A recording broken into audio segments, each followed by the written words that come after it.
the improvisers from Lethbridge, Alberta, who came up here just to do a cosplay contest, but clearly not dressed at all. How many of you are fans of like Whose Line Is It Anyways, or perhaps maybe this group known as the 404s? There is incredible improv happening here at Animethon this year. How many of you have been to some of the 404 panels? Some of their incredible shows. If you haven't, be sure to check them out. We'll talk a bit more about that. But what we're going to do first is, John, you know, I feel like we should be in costume sometimes. Sometimes. Yeah, I was really inspired by Jesse and James, and then asking like, how do you catch a Pokemon? Well, first you have to have biceps like that Meowth did, and I already do. Well, you are very swole, but I think the other question that I have, specifically for our cosplayers, is what Pokemon should John cosplay as next year? Jinx! John, you need to cosplay as Jinx, and we are going to walk through the steps of building a Jinx cosplay one word at a time. A Jinx cosplay. Now, just so I make sure I get this right, this is the Ice-type Pokemon with the big lips and looks like an opera singer. Somebody's trying to get you canceled. What? Nothing? Okay. Well, John, are you ready to tell the audience how to build a Jinx cosplay one word at a time? Absolutely. After you. When you start To build a Jinx cosplay, first you must find the lips. any Lips won't do. these Lips must be. luscious. They Must be filled with. Pokemon. Sorry, Pokemon inside the lips? Yeah, no, yeah. Okay. It's authentic. They Will always be so full of lips. that They have been with many other. jinxes. Yeah. Okay. Yeah. Just checking to make sure we're on the same page here. Yeah. Okay. Anyways, When you make this Jinx cosplay lips are, paramount. but There's also one thing that you have to be it is dress. elegant Dresses are paramount. exactly. Okay. That was not a Jinx description at all. Okay. I was going to say you have to grind up Pokemon to fill the lips, like collagen. That's fair. But I think improv is weird with just two people. Not the way I do it.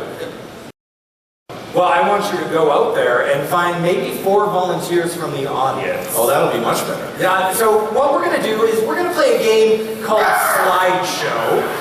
The way this game works is John and I, you might not know this, but we have been hired as part of the marketing team for Animethon for 2027. So we've been going around, we've been taking very candid shots throughout all of Animethon this year of different things from the panels, to some of the nightlife, to some of the cosplay contests, to some of the exhibitors, all sorts of things. And we want to share with you this first look at the demo reel that we have put together for Animethon 2027.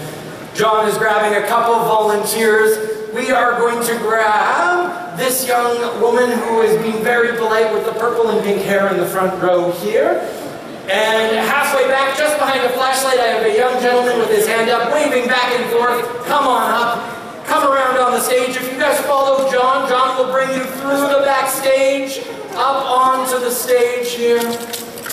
And what we're going to do is I need 3 different things that you would want to highlight at Animethon 2027. What do you think is going to convince people to come here?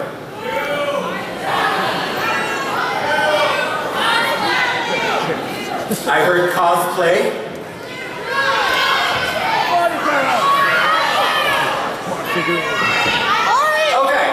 Alright, I've got a few. Now what's going to happen is you've all been subjected to a PowerPoint presentation at some point where we have like different photos and stuff. I am going to see the photos recreating different things at Animethon in 2027 with photos from Animethon in 2026. I'm going to do all the talking, but whenever I go click, we need a new pose. So we're gonna just quickly jump through a couple of the photos that we're not using in this slideshow this afternoon, just to warm you up, to give you some practice. And don't pull anything. So first, here is a photo that I just took down in the exhibition hall. Click. Strike a pose. Any pose. A good pose. There we go. Yeah, there we go. See? Just like that. Now, the thing to remember for this game is if you strike a pose, you have to hold that pose for as long as he says you have to hold the pose. And the thing is, this was just the lineup for the food in the exhibition hall. I really wanted that ramen, and I was waiting there so long for all of the ramen, all of those delicious ramen flavors, and these people were trying to butt ahead of me in line. I couldn't stand it whatsoever. Let's do one more practice photo, this time from a panel. Click.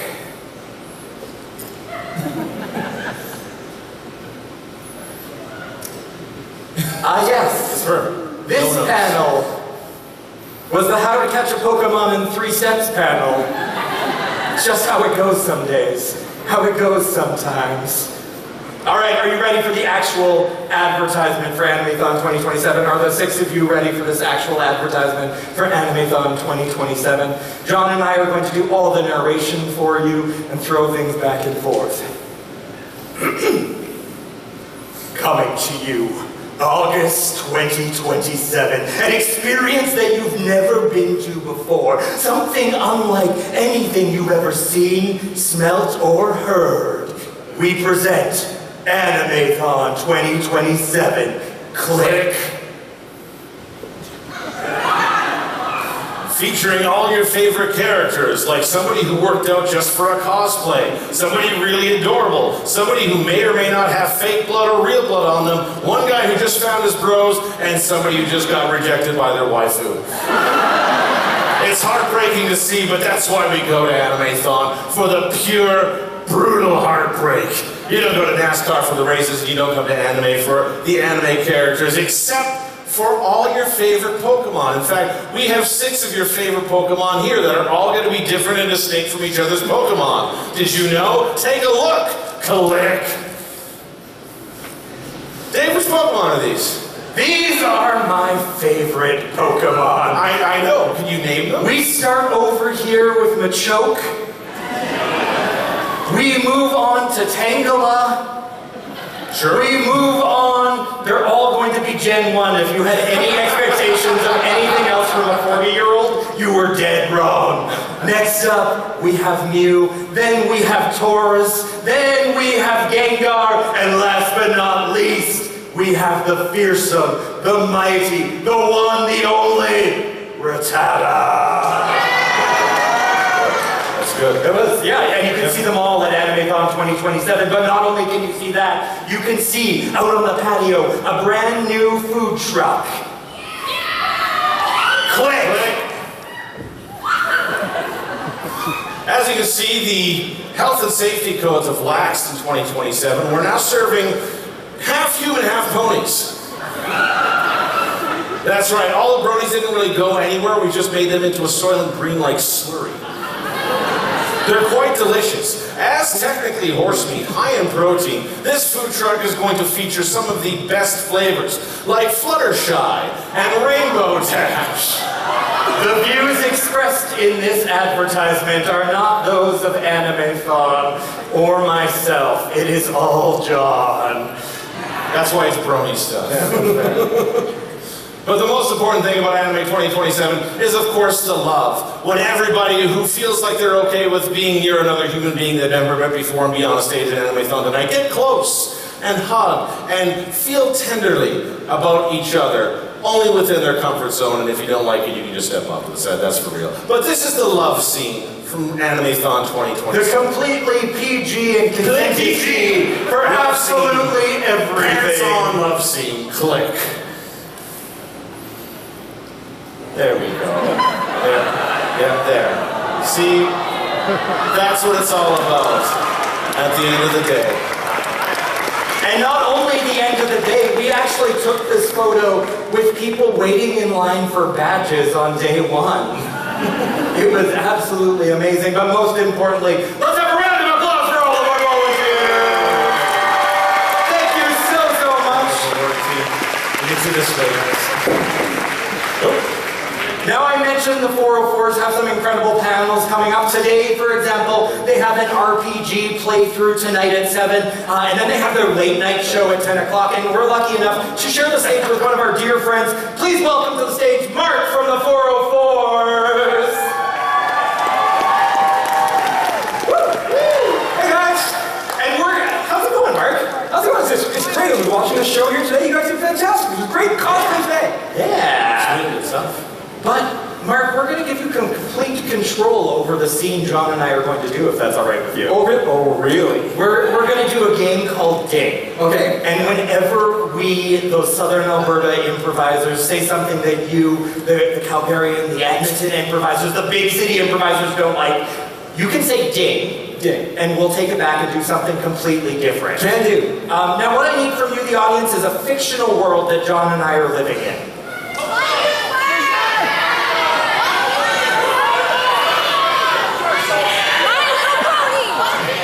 We already did My Little Pony. They won't let me do it again. So,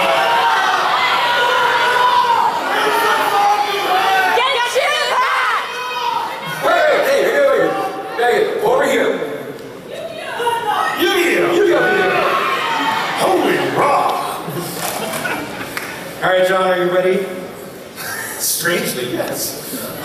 Oh, I have a brand new card. It's unlike any card I've ever seen. It has the most beautiful dragon on it. Ding. It has the most beautiful prince on it. Ding. It has a picture of myself done in a stylized art form on the back of a cocktail napkin at the food court.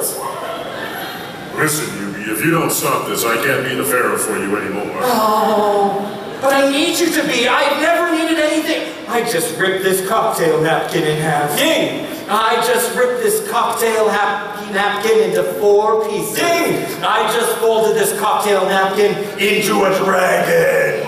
Not just any dragon, Yugi, the Blue Eyes White Dragon. Ding. The Red Eyes Black Dragon. Ding. The Blue Eyes Ultimate Dragon. Ding. The golden one. It has a name. I think it's Exodia. Wait, no, that's the Egyptian gods. Wait, Yugi, do you know your Egyptian gods in this Yu-Gi-Oh? Ding. Do you know your Norse gods in this Yu-Gi-Oh? Ding. Yugi, if you found the one true Christian god. Onward, card game soldiers marching as... No? I have. It's you. Ding. It's me. Ding. It's you. Yo. Gio.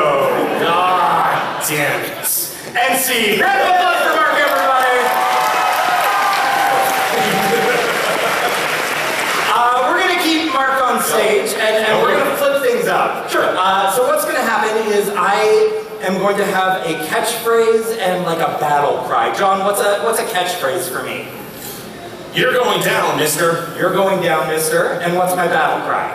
For tomorrow. For tomorrow. And John, your catchphrase is, I want to catch some of them. I want to catch some of them. And your battle cry is, why now?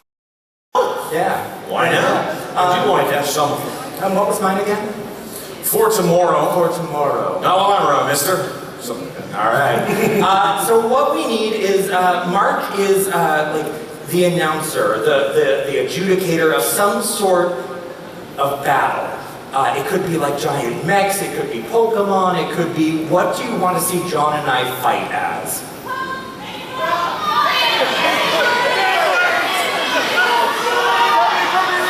I heard Godzilla, so we're going to do a big kaiju battle. Yeah, no copyright law, it's just generic kaiju. Yeah, just keep it in that world, and Mark, you are the person who is narrating everything. John and I can only say our 2 lines, our battle cry, and our short sentence.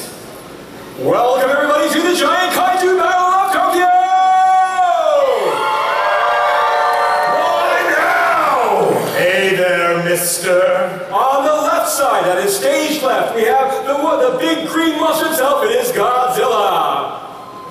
Wow. I want to catch some of them. Meanwhile, on the right side, the monster with flames and wings, it is Mothra. Ooh. And together they will for the fate of Tokyo itself. Buildings mean nothing to them because they can even say things to each other such as, "Why now? What's this, mister? I want to catch some of them. I want to catch some of them. I want to catch some of them. But you want to know where this conflict came from? It is rooted in a conflict that has started hundreds and hundreds of years ago back on the Island of Monsters, where one day these two met in... How now, mister? Why now? Why now, mister? Why now?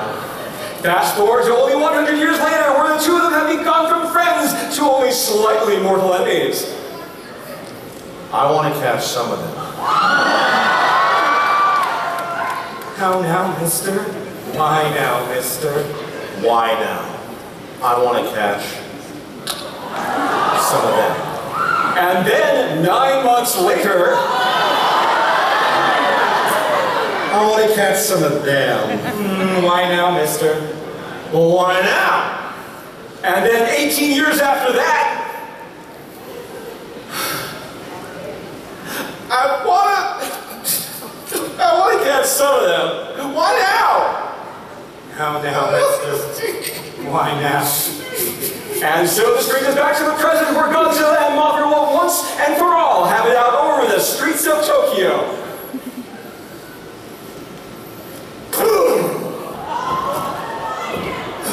Why now? And see.